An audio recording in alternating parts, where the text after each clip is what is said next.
uno mujene abantu benshi muzamubona muri mu mabisi arimo agenda yigisha ijambo ry'Imana avuga mu isoko yigisha ijambo ry'Imana nago ibintu byoroshye umujene de plus ukiri mutoya gufata Bible akagenda mu bana atazi akavuga ati mw'abantu mwe mwihane agakiza isi irarimbutse ni ibintu bikomeye cyane ariko nkumva mfite ikintu mu mutima kinyumvisha yuko hari ikindi kintu kiruta ibyo narindimo kambwa ati waba uri kuba pasteur runangaga iryo jambo I know ati pasteur man sike pastor sike roho isomo rero ndi gushaka kuvuga ahangaha ririmo nirihe nago Yesu ashaka kubanza guhinduka kugira ngo muzeho ahubwo muzeho kuri aguhindure sibyo rero isomo rihari ni iringiri witegereza kumva ko ukeneye kubanza kumva ko ibintu biri ku murongo wambara noneho usigaye wambara ipantaro neza wogosha ugashira ordinaire ngo ubone kuza kuri Yesu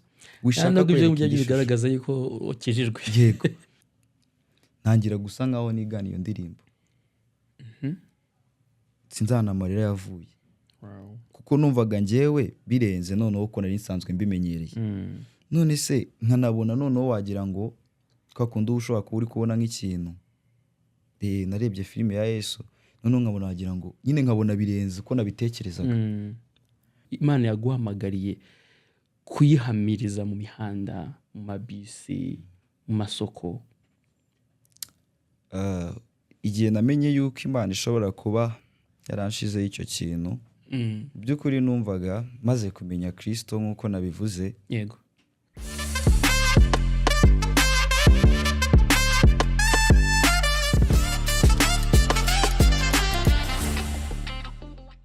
Welcome to the Grace Note Podcast, a place where your faith meets your life and the young heart come alive. Muraho. Tubaye ikaze cyane ku biganiro byacu bya The Grace Note Podcast. Turabashimiye cyane ko mukomeje kudukurikira. Turabanezerewe cyane, turashima cyane ku bwa feedback mudahema kutugezaho kuri comment, mudahora mutwereka ku ma likes, comment. Imana ibahe umugisha. Turagarutse mu kiganiro cyacu. Turabizi neza yuko ukomeje kubana natwe kandi rwose turabibashimiye. Uyu munsi ntabwo ndi jyenyine nk'ibisanzwe, buri munsi murabizi ko tubafitiye abashyitsi beza kandi bazima basobanutse mu mutwe. Uyu munsi dufite topic turi buganireho uyu munsi ivuga ngo living unshamed for Christ, cyangwa se kubaho udaterwa isoni na Kristo. Iyi topic ni topic abantu benshi cyane donc tukiga kumenya gukoresha cyangwa se tukiga kumenya kubaho. Kubera ko muri iki gihe abantu benshi batinya guhagarara mu bantu cyangwa se mu mbaga y'abantu benshi kugira ngo bahamye ibyo bumvise, bahamye iby'inkuru nziza ya Yesu Kristo. So uyu munsi turi kumwe n'umujene ukiri mutoya wagiye uca muri ibi bintu, wagiye uca mu buzima bwo guhamya Kristo adatewe isoni.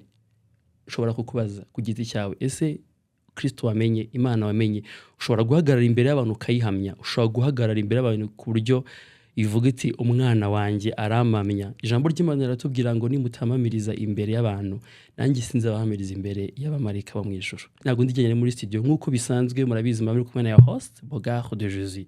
Ndi kumwe n'ubushyitsi my brother. Amakuru ni meza. Umeze neza? Ndashima Imana. Urakomeye cyane rwose. Okay, watangira wibwira abantu batakuzi. Ari benshi bakuzi, ndabizi neza bitewe n'ahantu bakuzi, benshi bakuzi.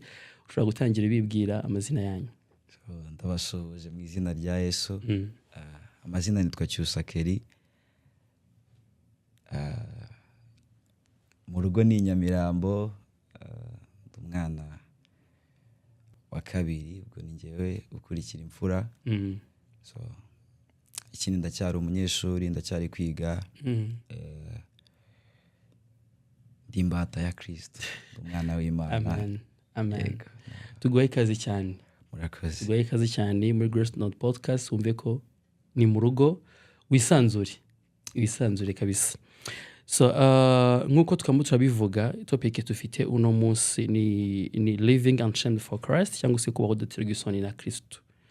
Abantu benshi bashobora kugira isoni akavuga ati se nimvuga uyu Kristo ino Mana namenye, ahari wenda societe iri bunseke, ahari wenda societe iri buvuge ati wadekornye nk'abajene no muri no si. Iyo umuntu ari mu bintu by'Imana aravuga ati hano Babylon nta kintu arimo arakora. So kuri wowe cyusa, iyo tuvuze agakiza kuri wowe wumva ari iki, kandi ni gute umenya ko umuntu yakira agakiza? yego icyo kibazo navuga ko agakiza kuri njyewe mbere na mbere ndabizi hari uburyo bibiri bivuga, ariko reka mvuge kuri njyewe. Agakiza kuri njyewe ni ukuba mbere na mbere wowe ubwawe hari uwo wari we, ariko hari uwo uhinduwe we noneho. Ni ukuvuga ngo agakiza ni uguhabwa ikintu cyangwa se ni ugukurwa ahantu. Yandi magambo, wowe urakizwa, hari ugukiza, hari n'icyo ukijijwe. Yes.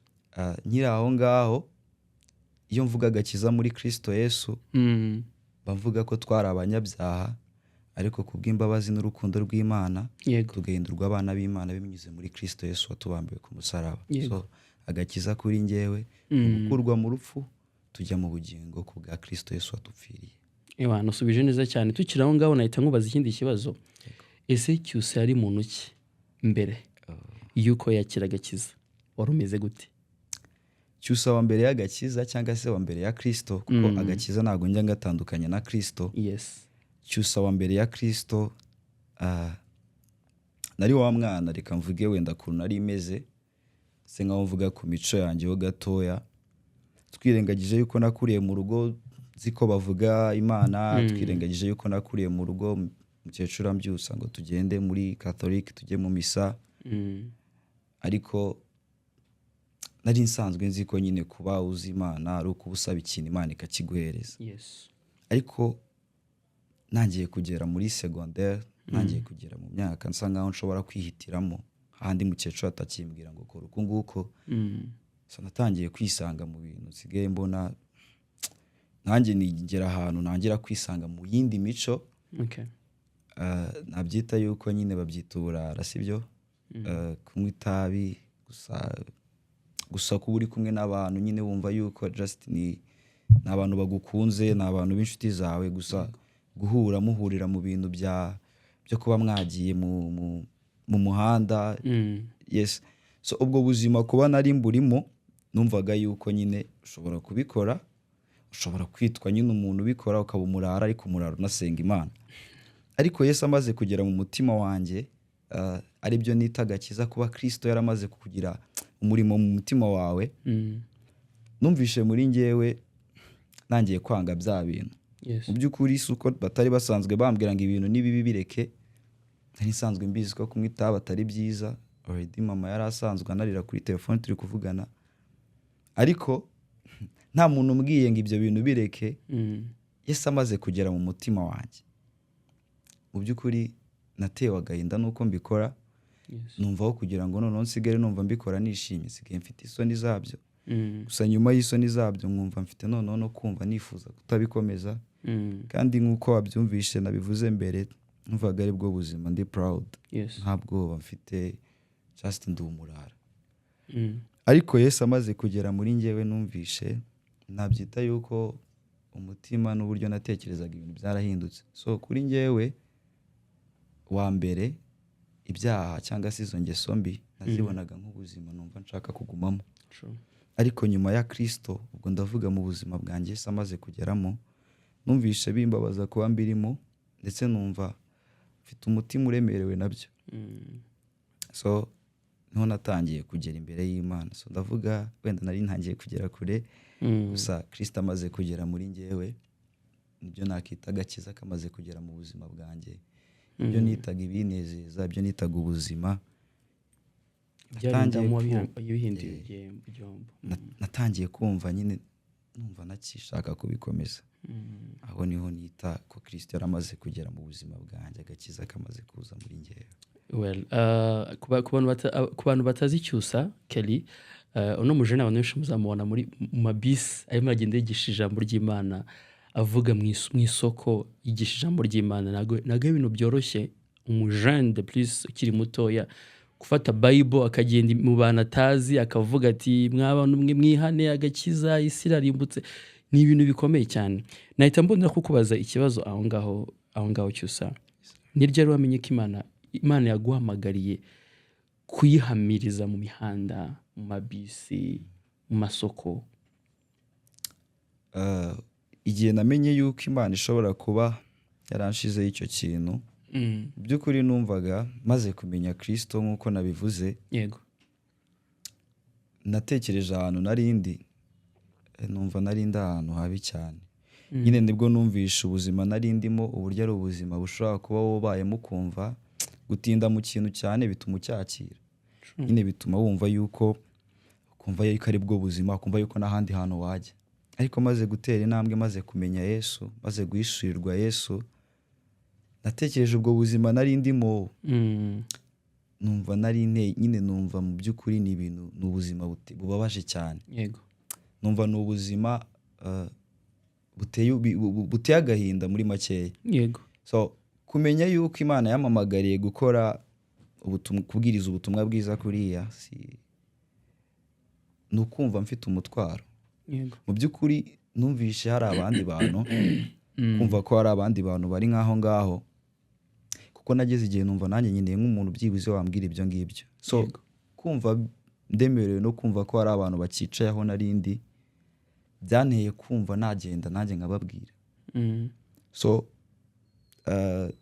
bitangira just ndi kuri moto n'umumotari nkamubwira se Yesu aragukunda. Nkabona umuntu biramutunguye, ntabwo numvaga ko umuntu yambwira icyo kintu. Mbona abantu banyotewe Yesu ariko ntibafite umuntu wo kubabwira. yego, So mbona yuko hakenewe nyine kuba hagira undi muntu like ndabizi mu rusengero bavuga Yesu, ariko Yego. numva hari abantu bategereje umuntu bari ahantu runaka. Kuko there is somebody uvuga ati mu rusengero baraza kumbwira ati se winjiye n'amadreads, Yego. baba bari kundeba uko nguko, rero bariya nabo ntabwo twabarekera aho so ngaho. watangiye kwigisha ugifite dread? Nope. Yego. Like ntabwo natangiye already, ubundi Kristo yaramaze guhindura ubuzima bwanjye. Okay. Rwa ngo nagiraga isoni zo kuvuga ati se ubu nimvuga Yesu umeze gutya abantu barambona gute. Yego. Nabyo bikambera ikibazo, ariko Yesu yagiye akora umurimo mu mutima wanjye. Mu by'ukuri natangajwe n'ukuntu Yesu ashobora guhindura ubuzima bwawe kandi nta ruhare ubigizemo. Exactly. So ni inkuru nziza kubwira umuntu ibyo bintu, kuko abantu batekereza yuko hari ikintu akeneye gukora which is bishobora kukuvuna cyane. Yego. Rero kumenya yuko hari abandi bakeneye Yesu kandi badasabasha maybe kujya mu rusengero, ko bashobora kumva ko bari buze kubacira urubanza, Yego. byatumye numva nashaka kujya aho bari noneho. So noneho muri bisi ho ni ahantu nkunda cyane, kuko ni ahantu wancikira, ugomba kuntega amatwi, ugomba kunyumva paka nsoje ibyo ngomba kuvuga. So hariya ni ahantu rero mbona numvishe nabwiriza ubutumwa bwiza. Gusa si hariya gusa, Yego. navuga yuko iyo mbonye umuntu utazi Yesu, mba numva mfite inshingano zo kubimubwira, zo kumubwira ubutumwa bwiza.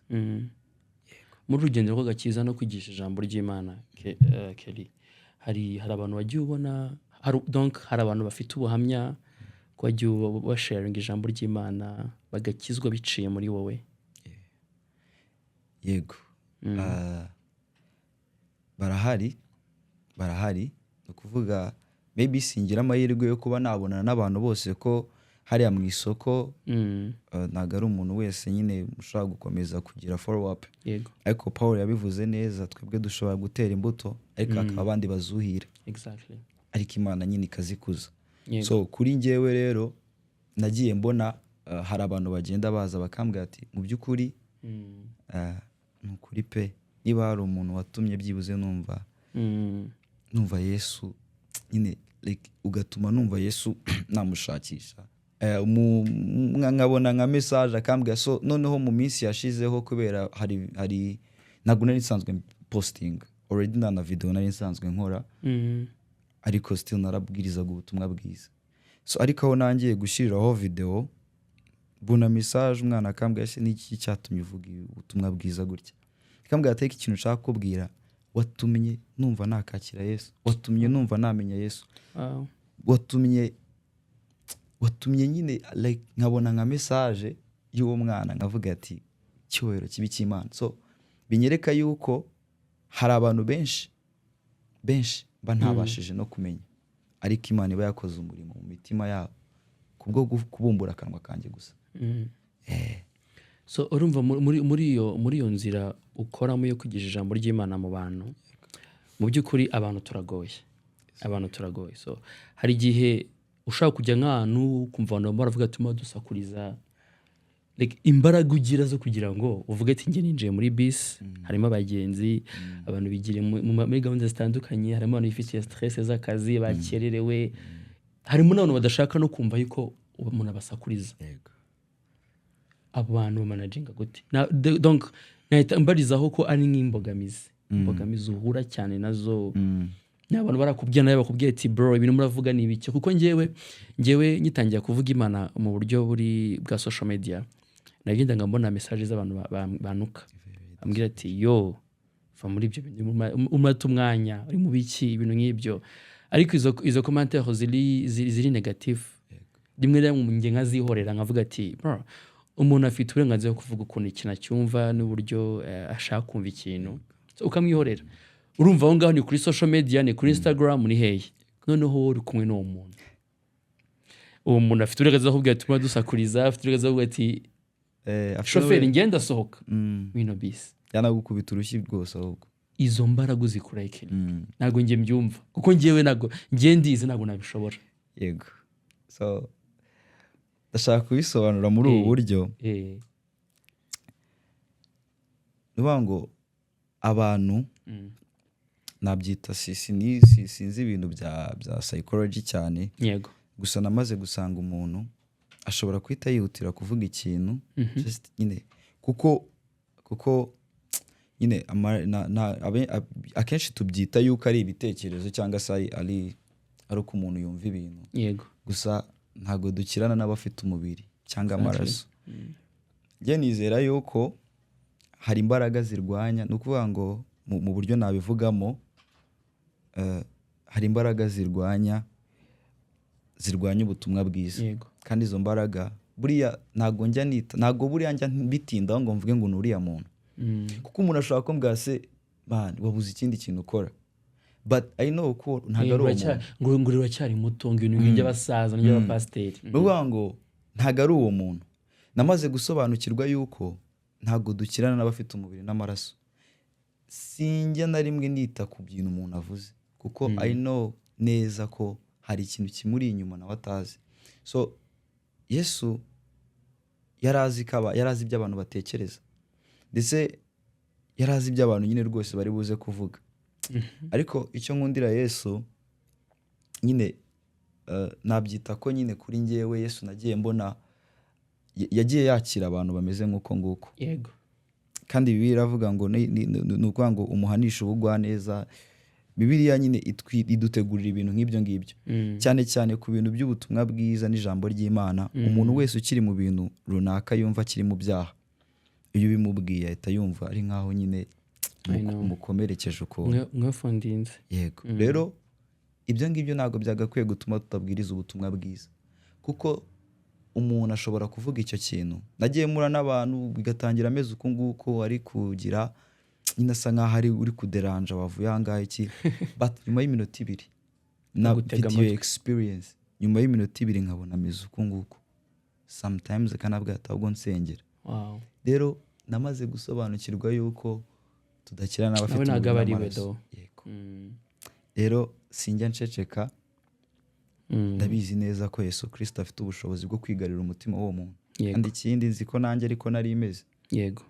Ntabwo navuga ngo sinabonye abantu babwiriza ubutumwa bwiza mu modoka, ariko nahitaga ntekereza umuntu ashaka amafaranga, kugira ngo rero nanjye numve yuko nta kibazo, cyangwa se numve yuko uwo muntu niyo yaza njya approachinga gutyo bishobora kutankoraho cyane cyangwa bingireho ikibazo cyane. Ndabizi yuko umuntu ukiri mu mwijima just nyine umucyo ukamumurikira nyine biramutungura. Yego. Umuntu wese ukigera mu kintu gishyashya aba yumva nyine atarakimenyera nyine. Yego. Rero ariko uko umwami akomeza kugushoboza, kuvuga ijambo rikamukora ku mutima. Yego. Akavuga ati nanjye Yesu ndamushaka. So abarimo badukurikira twababwira yuko nk'uko murimo murabyumva cyangwa muranabibona, Cyusa n'umujene ukiri mutoya arimo aravuga Kristo. Ntabwo kuvuga Kristo cyangwa se guhamya uri we ntabwo bireba imyaka runaka, ntabwo bireba ngo ufite imyaka. Abenshi abenshi ama feedback ugira nayo hagiye bakubwira ati ibi ni by'abasaza, ibi ni by'abazeye. Ntabwo gukorera Imana cyangwa se kuba proud y'uriwe muri nzira y'agakiza ntabwo bisaba ngo ugombe kuba uri umusaza, kuba warize theology, kuba waragize iki. Oya, Kristo ahantu hose waba uri wamuhamya. Mwaba mwicaye muri restaurant, mwaba muri mu ishuri, mwaba muri urumva. Njyewe nkimara kubona Cyusa Kelly byaranangaje kuko video ya mbere wapostinze kuri Instagram wanze ndi mu bantu bari postinze fast like how come this nigga ungana gutya yagiye muri bisi akavuga Imana. Urumva hari izindi mbaraga z'Imana zabaga zimuriho, nawe izo mbaraga z'Imana zakugeraho. So muri inzira y'agakiza kenshi Kelly hari abantu benshi bavuga Kristo, bazi Kristo ariko badashaka kumusharinga abandi. Avuga ati ngiye binteye isoni, maybe abantu bari buze kuza kunseka, ngiye mwana wo kwa runaka, ngiyewe umuntu uzwi, you know. Ariko tubonye urugero rwiza rw'ukuntu Cyusa Imana yagiye imukora bikomeye. Tubonye urugero rwiza rw'ahantu Cyusa Imana yagiye imukora. Dusubiye inyuma Cyusa, abantu mwabanaga muri ya gang, mwasangiraga itabi, mwasangiraga urumogi n'itabi ni bimwe, urumva mwasangiraga inzoga, ubu iyo wakubonye bimeze biti? Cyangwa se warabaretse nongera kubavugisha, warabataye, bimeze bite ubu ngubu? Yego, ahangaha ndabivuga, reka mbivuge ibintu bibiri. Maze kumenya Kristo kuko already nari nkiri ku ishuri. Okay. Nari nkiri ku ishuri nize muri Eto Nyamata. So nyine uri kumva nari mfite abantu tumenyeranye. Rero kimwe mu bintu bishobora kukugora no kukuvuna ni ugukizwa uri ahantu hari abantu bakumenyereye, basanzwe bakuzi. Nibo bantu twarabaga mbwa Shasike, none ku ishuri banyitaga Sike. Ibyo bintu birabiharaye man, ibyo bintu birabiharaye. Akambwira ati sha nyine nono ari akajambo bakoreshaga nkumva none icyo gihe numvaga nyine nahanjye nashaka kubyerekana cyane, ariko nkumva mfite ikintu mu mutima kinyumvisha yuko hari ikindi kintu kiruta ibyo nari ndimo. Akambwira ati waba uri kuba pasiteri, nangaga iryo jambo I know. Ati pasiteri man, Sike Pastor Sike. So nyine abo bajene nyine, ariko mu by'ukuri sinihutire kuhita mvuga ati nyine murabizi ibintu, nkakomeza nkasa nkaho ndi kubisha gake gake.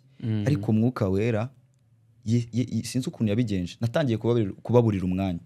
Mu by'ukuri nangira kujya no muri worship team kuririmba, naro bavuga ati umujene yakomeje, sibyo? So batangiye kubona yuko ndi kugenda njya kure, naho batangiye kugenda banja kure nyine. Baza kundeba kwa gatanu nimugoroba ko twagiraga amateraniro aho ku ishuri, bagasanga tayari nagiye kuririmba. Ubwo ngubwo umuvuno ukaba wapfuye. Barabimenyera nyine. Ariko kuko nari nkiri ku ishuri n'ubundi, hari igihe banya approachingaga nta kintu ndi gukora. Buriya ahantu Satani heza gukundira ni hahandi nyine utafite ikintu uri gukora. Biroroshye muri uwo mwanya kuba wahita wisanga wongeye gukora bya bindi somehow. So nicyo kintu nanavuga, kugira ngo byibuze niba umaze kumenya Kristo ariko utaragera imbere cyane, ntuzigere wemera kubura ukwicara gutyo gusa. Waba busy, waba mu rusengero ukaba busy, maybe hari ikintu uri gukoramo, yego, ukaba busy usoma ijambo ry'Imana, ariko kwicara gusa ukumva yuko utegereje aho hantu Satani nyine nagago niho heza ashobora kukubonera. Jewe rero kuri abo bajene banje bazaga kundeba bagasanga ntago mari, yego, kugira ngo bamveho rero barambuze, turaburana. So nyuma yaho babona narakomeje, ariko noneho batangira kubona noneho kubera kumeze bavuga ati ibintu ntago ari imikino. Batumu yagiye umujene yagiye. Rimwe na rimwe bakansanga no mwibanga bakeya, kambwese byagenze gutema, uhuye n'ikihe kibazo? Ntago wakiyumvisha uburyo bakumva yuko ari ikibazo kuba waramenye Kristo. Nyine wahuye n'ikihe kibazo gituma usigaye umeze gutya? Wabaye umusazi. Wabaye iki? Sibyo? So njyewe rero nanjye ntago nari mfite ibintu byinshi byo kuvuga byo gusobanura. Sinari nzi ngo ijambo ry'Imana ndavuga iki. Navuga ati cyakoze man, Yesu nyine ndi kumva nshobozwa byose na Kristo imbaraga. Ibi byose ndi gukora nta kintu cyambayeho kidasanzwe, ariko numva muri njye nyine hari ikintu nshaka kiruta ibi ngibi tu. Kuko nafite amagambo menshi y'ijambo ry'Imana naborotse mu mutwe, rimwe na rimwe bikanangora gusobanura ibintu byinshi, nkanabitsimba kugira ngo batambaza byinshi. Ariko baza kubona nyine byararangiye nabaye umurokore. Nyine iyo uri umurokore hari ukuntu nyine utakaza abantu ariko nyuma yaho bitewe n'ukuntu bagendaga babona muri Kristo yari muri we ntago wamuhisha, ntago bishoboka, kandi ni mwiza, bakabona umunezero mfite, bakabona ukuntu umeze noneho bitandukanye na mbere, bakabona nibyo byiza, ntangira gutuma basa nkaho nabo babyifuje nyine nkiri ku ishuri aho ngaho n'ubundi. Yego, muri abo ngabo mwabanaga, bari inshuti zawe nyine za hafi, at least hari bamwe muri bo wagerageje nko kubwiriza inkuru nziza ya Kristo byura ngo bahinduke, cyangwa se hari bacaga inyuma ngo bakakubwira ati bro rero keep it up, ibintu birimo ni fresh, ibintu nk'ibyo. Yego, nk'uko nguko kugira ngo ubwize abantu mwari musanzwe muri kumwe muri ibyo bintu, ntago navuga yuko ari ibintu biragoye cyane. Rero navuga ko ikintu cya mbere nakoraga cyane, yego, nyine sinavuga ko ari imbaraga zanjye mbere na mbere, nari mbivuze nabi. Yesu yakomezaga kugaragara muri njyewe, nkabona bari kwifuza nabo kumumenya. Rimwe na rimwe nkanabona araje arambwira ati mva si uyu munsi uze kunyibutsa tuze kujyana gusenga. Nta kintu mubwiye kabisa, nkamwibutsa tukajyana gusenga. Twaba twicaye muri class ngo watubwiye ibintu byo muri Bibiliya, nyine nkababwira kandi badakijijwe rwose kabisa. Gusa nyine bari bamaze kuvuga ati ndi pasiteri, nubwo nabyangaga ariko nyine bari bamaze kubona ko nyine nakomeje tutakiri kumwe. Basi tubwira ibintu byo muri Bibiliya. Nubwo nari nzi inkuru zo muri Bibiliya, hari umusaza twari duturanye mu rugo yajyagamo Bibiliya kera, ababwira inkuru z'aba Yosefu z'abande bose. Yego, nkabona bari interested. Ariko nyuma yaho noneho ndavuga ko ari muri iki gihe nyine wenda ubutumwa bwiza nsa nkaho natangiye gushyira kuri Instagram, nagiye mbona abanyandikira. Yego, noneho hari umwana wanyandikiwe twiganaga muri tuwe, navuga yuko ibintu twari turimo we twageranye ahantu hasa nkaho ariho hejuru cyane. We yaranyandikira arambwira ati se basi uzamuvugishe, arambwira ati uzanyandikire umbwire ubuhamya bwawe, umbwire ko ibintu byakugendekeye. Hari uburyo umuntu akwandikira message ukabona umutima nyine, ukabona uburyo afite amatsiko nyine, ukabona nyine aravuga ati kabisa ndifuza nanjye kumenya uwo muntu. Yego, rero bagiye banyegera, ndacyabona bamwe bakiri, kuko hari ukuntu ubona umuntu ukabona nyine hari ahantu ataragera.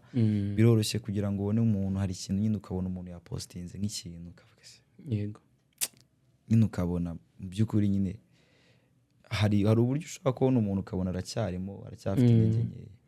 Nibyo. Hanyuma Kelly, ubona ari ihe mpamvu abajene benshi ederi banakijijwe tu, banazi Imana, babatijwe de plus bavukiye no mu miryango ikijijwe, ubona ari ihe mpamvu bakifunze, badashaka kuvuga ibintu by'Imana, badashaka kuba proud, like kuvuga ati ngende umukristo, kuko hari indirimbo y'abarokozi bagira ngo ngende umukristo nzahora ndiwe muri urugendo, ngo mura n'ibyago n'ibiki, ibintu nk'ibyo.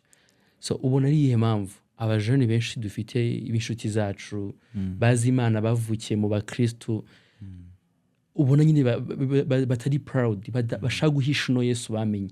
Kubera ko nge nemera yuko the more uvuga Kristo wamenye, kenshi uvuga Kristo uzi, niko hari abandi bagenda bamumenya. Kuko mana, hari abantu dushobora kuba tubana muri ubuzima, batubona dupostinga ijambo ry'Imana, tuvuga ijambo ry'Imana, ariko bakiri mu mwijima, batari understanding ngo ni ibiki biri kujya mbere.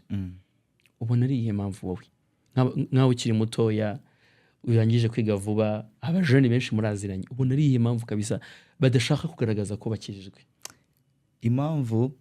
Impamvu abajene nyine bakivuga ati nyine hari ikibazo. Ikibazo abajene ahita avuga ati biraza kunsaba kuba nzi ibintu byinshi.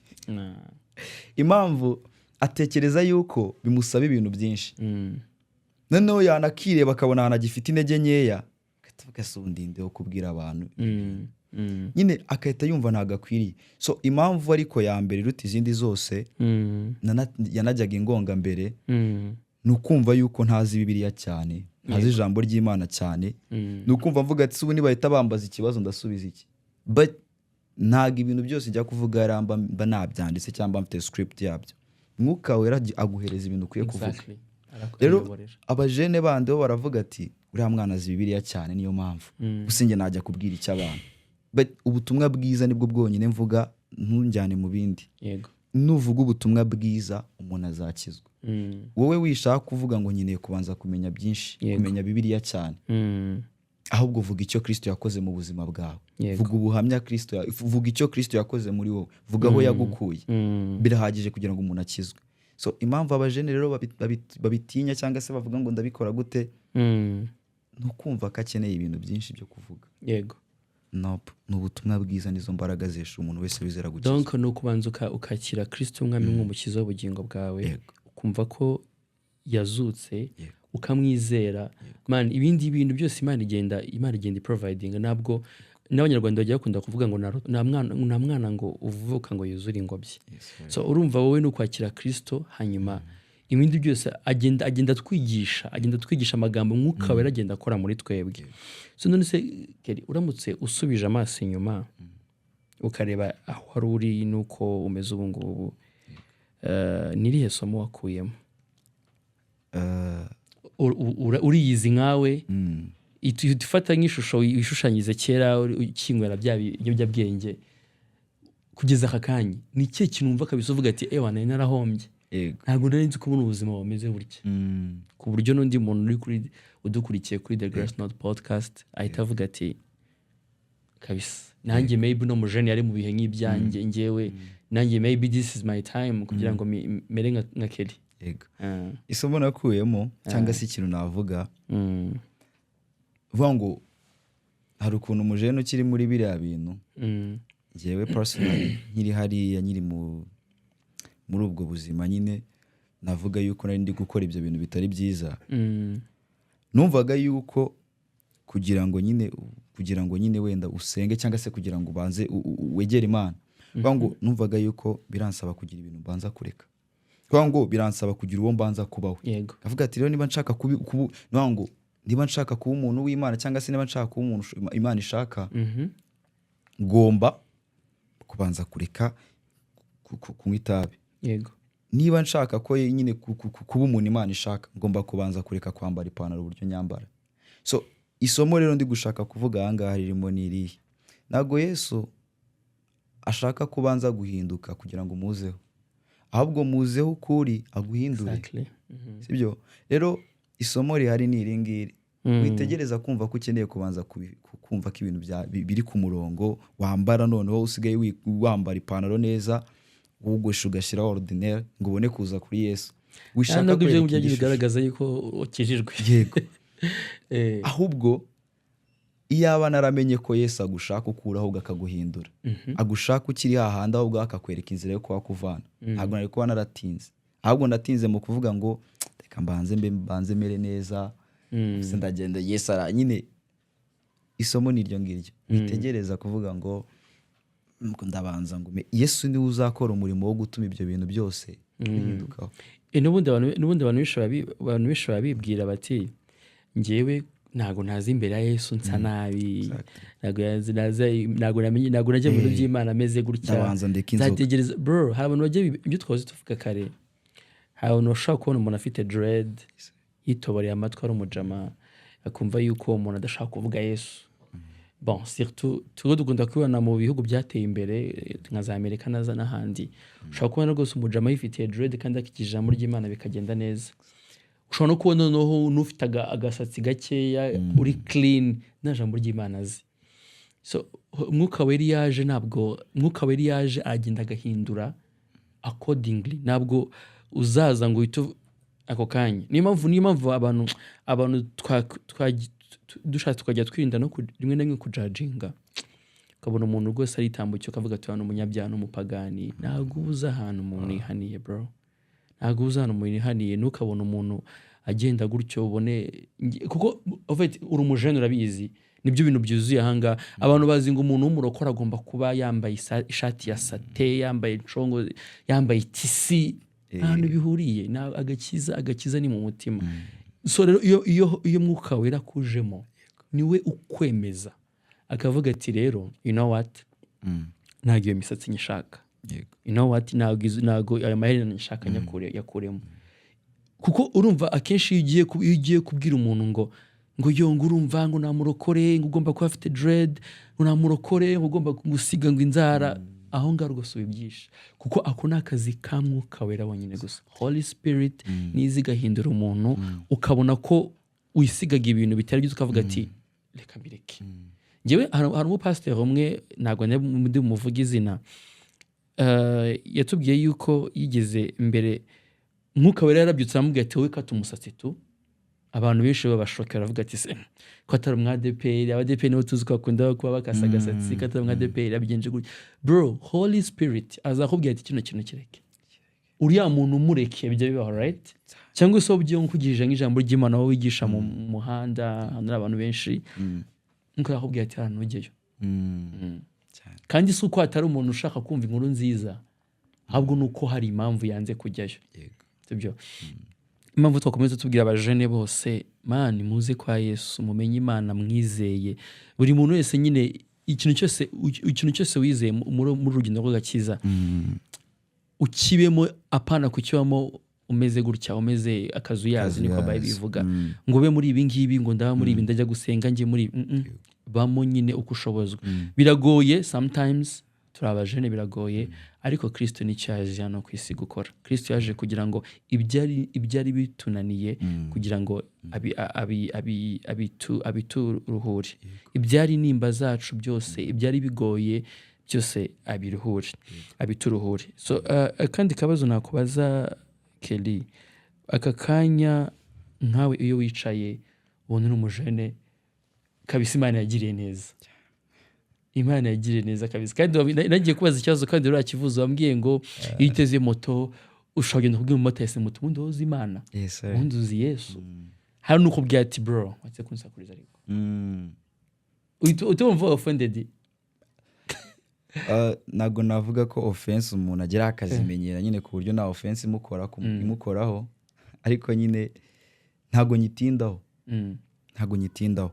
kuko umuntu ashobora kubwira ikintu umuntu avuze n'ukuri, ariko I know, ariko nyine Mwuka Wera nicyo kintu akora, ngo atwibutsa abo turi bo, atwibutsa ijambo rya Kristo. Yego, gutinda kuri offense bivuze yuko nyine ushobora kuba hari ikindi kintu wahaye amatwi kuruta ijambo ry'Imana. So offense yo numva nyine hari ukuntu offense guhitinga, ariko nyine Mwuka Wera akaza akahita yongera akaguhumuriza. Rero offense ziracyariho, simbabaza umuntu akambwira ati mva shaka uturimo tw'amaboko ukora kabisa, ariko I know nyine yuko ijambo ry'Imana ravuga ngo natwe niko twari mu bubata, twari mu mwijima, ariko byavuye ku Mana yiyunze natwe. Rero natwe yaduhaye umurimo wo kuyunga n'abandi, so there is a cost nyine igomba kubaho kabisa. Cyusa, ni mu buhe buryo ubuntu bw'Imana bwaguhinduye? Atari mu bikorwa gusa, ahubwo mu mutima wawe, imitekerereze yawe, n'uburyo aka kanya ubonamo ubuzima. Yego, ubuntu bw'Imana Pawulo niwe wandikiye taravuga ngo ni imbaraga. Ubuntu bw'Imana nyine bufite imbaraga. Yego, mbere gutekereza Imana nkaho nyine ari ukuvuga ngo Imana nukora iki ngiki iraguhana. Yego, ugakora ikintu ukavuga ati noneho nyine uburyo ubundi Imana utarayibonera mu buntu, ubu ukiyibonera mu mbaraga z'ibyo wakora, z'imirimo yawe. Ngo niba utarabonera Imana kuvuga ngo Imana ni inyembabazi n'inyabuntu, uvuga ngo urabona Imana nkigutegerejeho ikintu, nk'umucamanza ugutegerejeho ikintu. Yego, so nta kintu byaguhinduraho n'ubundi kubona Imana ukavuga ati Mana noneho ninkora iki ngiki irampana. Yego, cyangwa se ngo ninkora iki ngiki nyine ukumva yuko just utegereje gukora neza ngo Imana ikubone, ngo abe aribwo nikurakarire. Yego, aho ngaho ntago wahava, n'ubundi urakomeza ukaguma muri ubwo bubata. That's why umuntu akomeza kuvuga ngo Mana umbabarire, ariko akabiripitinga imyaka. Yego, ariko the moment wumvisha ubuntu bw'Imana, ubundi Imana iburyo itureba, Imana ntago ikureba. Ushobora kuba uvuye gusambana, ukahita uvuga ati Imana noneho yanyanze. Ntago Imana ikwanga. Yego, ahubwo Imana ntabwo yishimiye ko wasambanye, yego exactly, ariko ubuntu bwayo ni ubwo kuza kugukura mu busambanyi. yego rero niyo mpamvu abantu babyitiranya, akavuga ati kubera ubuntu bw'Imana nta kibazo, turabyemereye byose, I can do this. Nope, ntabwo ariko bimeze. Ubuntu bw'Imana ni imbaraga zo kuva mu byaha, ntabwo ari excuse yo gukomeza kuba mu cyaha, ariko tugomba kukijyamo. rero uburyo ubuntu bw'Imana bwahinduye ubuzima bwanjye, mbere na mbere numvishe ko kuva mu cyaha kwanjye kutazaturuka mu mbaraga nyinshi nashizemo. So the moment najyaga mbwira Imana ati Imana, iki kintu mbabarira sinzongera kugikora, nkongera kugikora, aho ati so ni ibiki noneho. Ariko maze gusobanukirwa yuko hari imbaraga z'Imana ziguhesha kubivamo, nasengaga mvuga ati Imana, ahangaha sinshaka kuhaguma kuko imbaraga zawe zishobora kuhamvana. Yego. So nahinduye uburyo mbona Imana, nyibonera mu buntu bwayo bw'uko ishaka kunkiza, bw'uko idategereje kumpana ahubwo. Ijambo ry'Imana riravuga muri muri Yobu ibice 28 umurongo wa 28 haravuga ngo maze ibwira umuntu iti dore kuba Uwiteka nibwo bwenge kandi kuva mu byaha ko kujijuka. So wubashye Imana ugira ubwenge bwayo, uva mu byaha urajijuka. So nukuri ni by'agaciro cyane kumva umuntu w'umujene yaramenye Kristo, kubera ko ntabwo tuzamenya Imana twarashaje. N'ababyeyi bacu batubyaye bamwe baragenda bava bamwe bagenda basaza, ni twebwe bo kugira ngo duhindure inosi, kuko nk'abakristu nk'abantu bamenye Imana turacyafite akazi kenshi cyane. So urumva hari umuntu ushaka kukubona gutyo muravuga ijambo ry'Imana akavuga ati uriya se wawe ni shyashya, uriya ibintu by'Imana bivuze kuriya. Bro, we are not holier, ntabwo turiye abatagatifu, kuko natwe mu buru ubuzima turimo duhora dustruggling, turi mu isi yuzuye ibyaha, turi mu isi yuzuye Satani, turi mu isi y'ibigeragezo byinshi cyane. So turimo turagana ku musozo. Ibyo byose ntabwo nk'ubu ngubu hari umuntu murakureba utaramenya Kristo, avuga ati uno mujama yarabubyutse igitondo kimwe akurira ku itabi, buracyarakizwa, bigenda bite? Usibye aho hantu wigaga ku ishuri wabaga muri kohale, hari ikindi kintu cyagufashije kugira ngo umenye Kristo? Ikintu cyamfashije, uburyo bundi namenye Kristo biratangaje, kuko njyewe ntago numvaga yuko nyine, ntago nari mfite plan yo kujya mu rusengero. Icyo ni icyambere. Umuntu wavugaga ibintu by'Imana numvaga nyine nta mutari kumwe, numvaga nzi Imana ku giti cyanjye, sibyo. Rimwe na rimwe nkanabarira nkavuga ati abajene baba bari gupretendinga, nyine kubona umujene nkavuga uri gukabya Imana, sibyo, nta muntu utazi Imana. Ariko njyewe Kristo nyine aratangaje. Nari ndyamye ku gitanda bisanzwe kuri secondaire, amatara nyine kwa kundi bamaze kuyazimya, ndyamye nubitse umutwe. Ariko mbere yaho numvaga ndi umuntu nyine nsigaye nyine hari ibintu ubundi bikwereka yuko Kristo ari kuguhamagara cyangwa se ari kukureherezaho kumuzaho. Hari ibintu utangira kumva noneho byakunezezaga, like your life yo kuba wumva wakoraga ibyo bintu, noneho kumva hari ikindi kintu kibirenzeho, kumva nyine ntabwo ushaka kuhaguma, ariko kumva ntabwo uzi icyo kintu icyo ari cyo, nukaguma muri uwo mwanya w'amatsiko, sibyo. Ntangiye kugira amatsiko y'ibyo ngibyo. Noneho umunsi nari ndyamye ku gitanda, umwana aza ari kwiririmbira indirimbo, akumva ngo wa musaraba wikoreye niwo wamesheje agakiza, za nkono mwami yakubiswe nizo zamesheje ubuzima, ya misumari ikamba. Aririmba ibyo bintu. Mu by'ukuri we ari kuririmba indirimbo yasubiragamo ayo magambo, nkatekereza nyine ndyamye nubitse umutwe gutya, umwana ari ku ruhande yararaga ku gitanda kiri hafi y'icyanjye, ntangira gusa nkaho nigana iyo ndirimbo. Sinzana amarira yavuye, kuko numvaga njyewe birenze noneho uko nari nsanzwe mbimenyereye. None se nkanabona noneho wagira ngo twakundi ushobora kuba uri kubona nk'ikintu. Narebye filime ya Yesu, noneho nkabona wagira ngo nyine nkabona birenze uko nabitekerezaga. Ni uku nguku byagenze, nyine numva ni njyewe. Ikindi kintu nyine gituma abantu bajya kure ya Yesu, bumva yuko nyine Yesu hari umuntu runaka akeneye. Yesu ni uw'abantu bose. Rero muri uwo mwanya numvishe nyine numva amarira araje, sinzi ukuntu byagenze, ndi gusubiramo ako karirimbo bisanzwe. Nanjye byagiye bikurikiraho, nagiye mbitungurwa. Mu by'ukuri mu bantu batunguye mu guhinduka nanjye ndimo, kuko ntabwo nari mbyiteze, kuko hari ibintu navugaga ati iki ngiki nta nubwo nshaka kukireka. Bati Yesu ni mwiza, ariko ngunda akora ku musatsi. Navuga ati ariko nyine nkumva ukuntu mu by'ukuri ndi kubona umusatsi wanjye noneho utakinshishikaje nka mbere. Mu by'ukuri Yesu aratangaje uburyo akora umurimo mu mutima wawe. Wowe icyo ukeneye ni ukumuha intambwe mu buzima bwawe gusa. Aka kanya abantu muvukana, yego ibyo byose niba ufite ababyeyi bawe ubu ngubu hari ukuntu bakuzi kera, kandi niba ikintu cya mbere gishimisha umubyeyi yabonye umwana we yahindutse, niba arakuze umeze gutya akabona warahindutse. Abantu muvukana nk'iyo muri mu rugo mutera story, hari n'igihe banagusa abantu bavukana ukuntu bajya baganira bakanasezera bati bro isigaye mu muhanda kwigisha ababyeyi bawe, mama cyangwa se papa.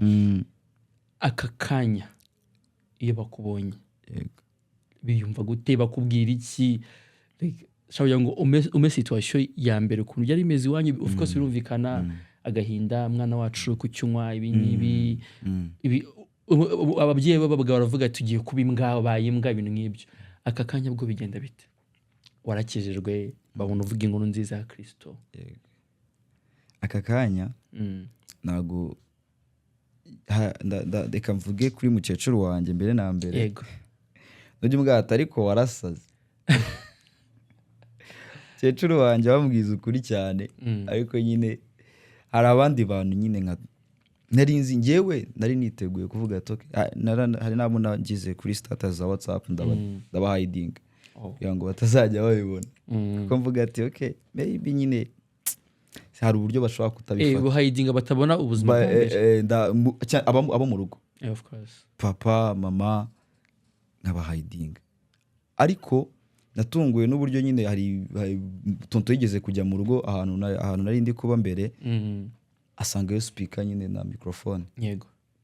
Cyeco amubwati ibyo ni bya kera, ajya mu muhanda akajya kubwira abantu ubutumwa bwiza ku muhanda. Tonto none aza kuza kundeba ahantu nari ndi kwa auntie, ambwati se kiri ntabwo nzi ko bira bintu bikora.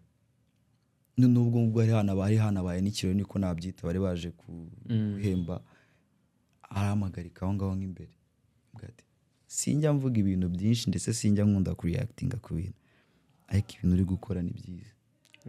Nari mvuga ati niteguye ikintu cyose bagiye kumbwira, ariko aravuga ati nyine avuga ibintu byiza, avuga ati komereza, avuga ati Imana izagukoresha. Ariko papa ko yari yicaye ngaho ngaho, papa nyine avuga ati se papa nyine ari mu bantu kuva kera bajyaga bambwira ati wowe ubundi nakuze nyine numva nafite iyo freedom yo gukora ibintu byose nshatse. Ariko nyine numva ko Kristo we no matter famille ukuntu babibona, sinzaceceka kabisa. Ariko natunguwe n'ukuntu bari kugenda baza, even na sister abantu muvukana, aba siblings bawe, na sister, mfite sister ari abandi baracyari batoya, ari we mukuru mu rugo. Ejo bundi nabonye no kuri video yanjye akumva umwami Yesu basi nanjye ngwaye umutima wawe. Biragaragara yuko Imana hari ikintu iri gukora muri njyewe kirenze ibyo ngiye natekereza, ndetse no kuri famille yanjye biri kuboneka. So niyo mpamvu nakireba ngo ni ngiye gusa, ahubwo nsigaye ndeba kure cyane, abona no mu bazakurikiraho nyine Imana ishaka kugira ikintu ikora. Ugicishamo ukareba ari amavideo, ibyo byose ukoresha social media of course, ugicishamo ukabona amavideo, njye video nabonye y'abantu bo hanze, umuntu ku ijambo ry'Imana umuntu akaza kamukubita urushyi randomly, kamukubita urushyi akamutera amabuye, ibiki byo of course ntabwo birakubaho. Turi mu gihugu cyiza kiduha uburenganzira bwo kuvuga ijambo ry'Imana. Ndibaza ko iyo mbogamizi ntabwo yigeze uhura nayo yo kuvuga umuntu ashaka kubwira ati ariko peti warasaze. Ufite abantu benshi bamenye Imana, reka mbivuge gutya, abarokore, hari abantu batubona bakavuga ati abantu barasaze, nabo kwiga bavuza induru barasaze, ntabwo bazi byari byo.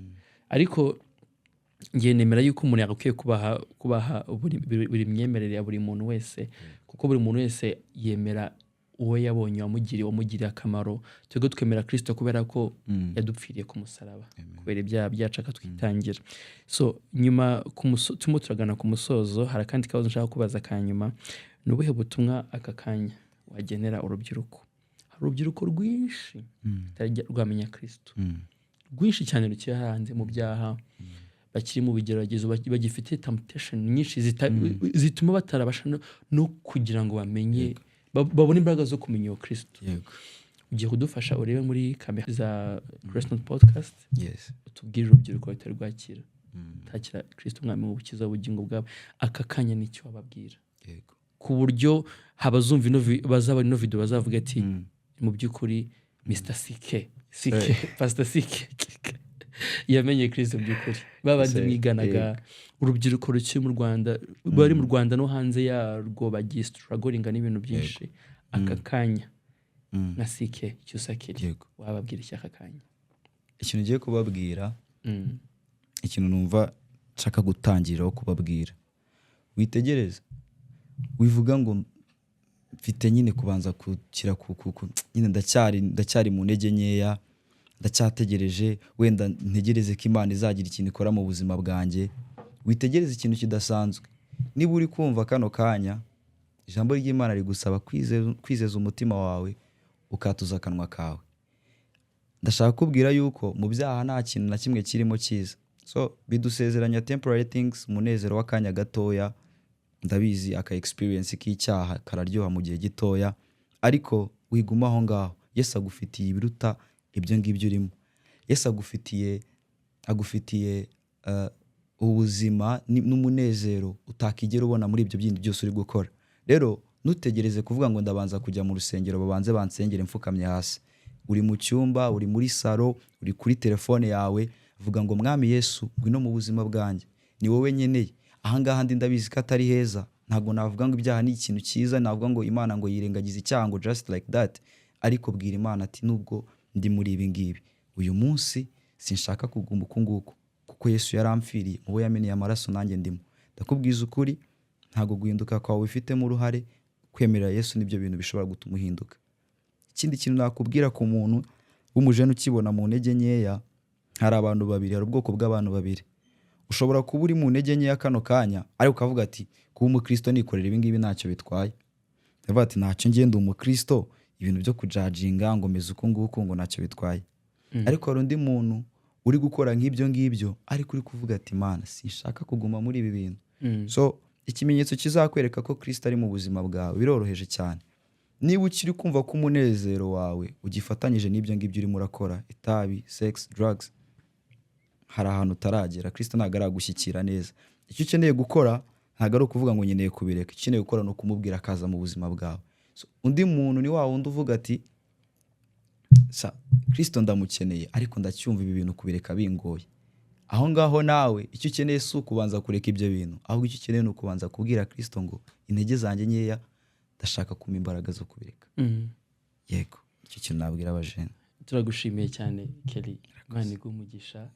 Turabashimiye cyane mwese mwabashije gukomeza gukurikira The Grace Note Podcast. Ni ukuri muri umugisha. Uyu munsi twize yuko ijambo umunsi mu magambo yose twavuze aha ngaha, twize yuko kumenya Kristo cyangwa se kuba umwemera w'Imana ntabwo si ukuvuga gusa, ni ubuzima tugomba kubamo buri munsi. Kandi ntabwo Kristo wamenye, reka n'abandi bose bamumenye, reka isi yose mumenye. Apana kuvuga ati ngende umukristo wo kwa runaka muri urusengero, nzajya nsenga ku cyumweru nahe, babyita ngo loki. Nawe kuba uri umukristo buri loki. Hari undi hari hanze utaramenya Kristo, hari undi hari hanze ugistrugglinga na bya bindi wavuyemo. Reka mushishikarize wowe utaramenya Kristo aka kanya, man, Kristo ni umwami, atanga amahoro mu mutima, ya mahoro twabuze. Hahandi ubona ubuzima bwanze, hahandi ureba hirya ukareba n'ugasanga nta nzira, hahandi uhura n'ibijyago n'amakuba, man, hahandi ushakisha ikintu ukora muri ino si ukabona biranze. Donc hahandi ubona ko inzira zarangiye, uvuga ati ndabigenza gute ko isi indangiriyeho. Hahandi ubona yuko iyo ndwara ufite utayikira, hahandi ubona yuko ako kazi wifuza utakabona, hahandi ubona yuko sinzi ukuntu nabikubwira, ariko ndakumenyesha yuko Kristo ni byose. Ijambo ry'Imana riratubwira ngo nawe amwiringiye ngo akorwe n'isoni, na n'uwamukoreye ngo yikorere amaboko. Ndagushishikariza buri mujene wese urimo uradukurikira, ni ukuri iyo tuvuga Kristo twabonesheje amaso yacu. Aha ushaka kwibaza twamubonye gute amaso yamubonye gute? Bro, muri byarabiye ngo amaso yacu yaramubonye ibyo yakoreye muri twebwe. Bamwe muri twebwe twari abasinzi, twari abanyangeso mbi, twari abasambanyi, twari ariko Kristo yaje atuvana mu bubata. Aravuga ati bana banjye muze hafi yanjye. Nawe nibyo ngushishikariza, ni ukuri tuzahure mu ijuru. Sinzajye mu ijuru ngo ngusige, ndetse namwese mudukurikiranye.